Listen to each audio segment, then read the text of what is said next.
చట్టం. ఆ చట్టం మన చరిత్ర చూడని చట్టం.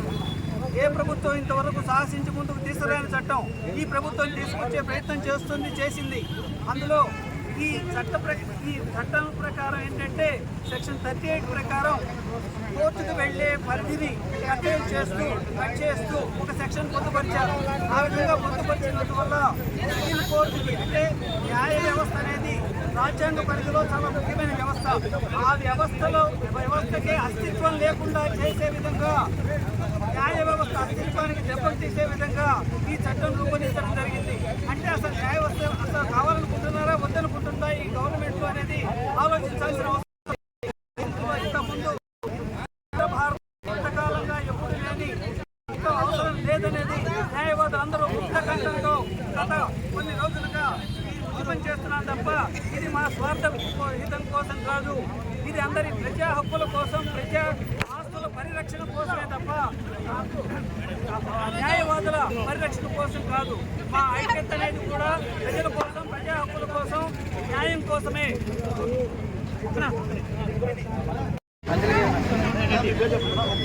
నా పేరు దేవకుమారి.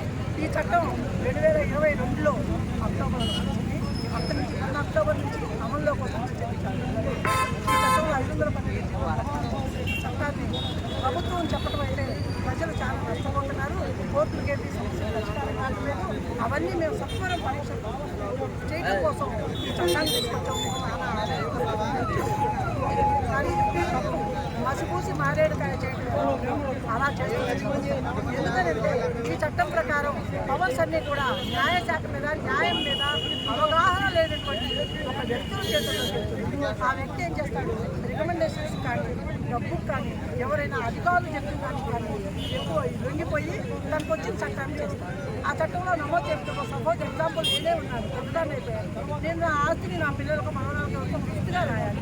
నేను రాసేసాను. ఆ రాసిన దాన్ని టీఆర్ఓ అని చెప్పి ఒక అధికారిని పెట్టాడు. ఆ అధికారి దగ్గర నమోదు చేసుకొని అందులో తీసుకుంటే అప్పుడు మాత్రమే లేకపోతే వాళ్ళు ఎక్కడ చేశారు. కొన్ని దాంట్లో సమస్య కోర్టుకు వెళ్ళాలి అంటే కోర్టుకు వెళ్ళడానికి మళ్ళా టీఆర్ఓ అధికారి ఎవరికైనా అక్కడి నుంచి హైకోర్టుకి వెళ్ళాలి.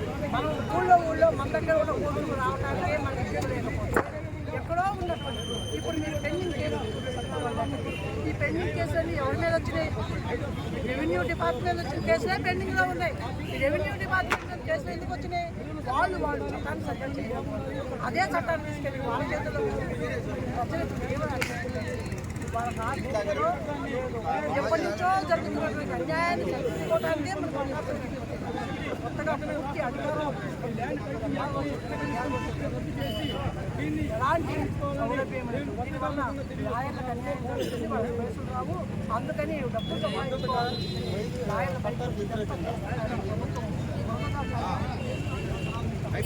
ఏ లాయర్ కూడా ఎవరైతే ఫిర్యాదుదారు ఉంటారో వాళ్ళ ఇంటికి వెళ్ళి కేసు కోరుకుంటారు. లాయర్ కోర్టులో ఆఫీసులో ఉంటే ఫిర్యాదుదారులు వస్తారు. వచ్చి నాకు ఈ సమస్య వచ్చింది, మీరు కోర్టులో నాకు పరిష్కారం చేస్తే ప్రజల తరఫున న్యాయ వ్యవస్థ మధ్యలో ఆనందంగా పనిచేస్తాను. అలాంటి లాయర్ లాభమా నష్టమో ఎందుకని ప్రజలు లేకపోతే లాయర్ దానివల్ల నష్టాన్ని తొలగించాలని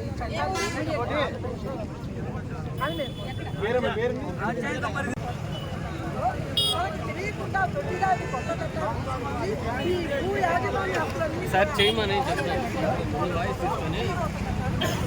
మనం ఎన్నుకున్నటువంటి ఎమ్మెల్యేలు అందరూ కూడా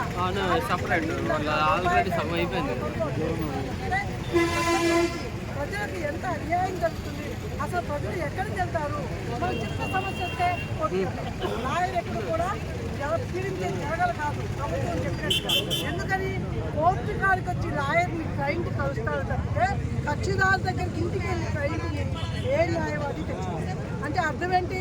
చట్టం అనేది ఎవరికి చుట్టూ ఎవరికి కాదు. కానీ ఈరోజు ప్రభుత్వం చట్టాన్ని ఖచ్చితంగా మార్చుకోవడం కోసం కొత్త చట్టాన్ని ప్రవేశపెట్టి అందులోకి మన ఇన్వాల్వ్మెంట్ లేకుండా ప్రజలకి ఘోరమైన అన్యాయం చేస్తుంది.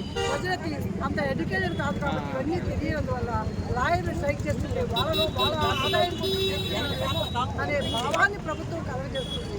అది తప్పు.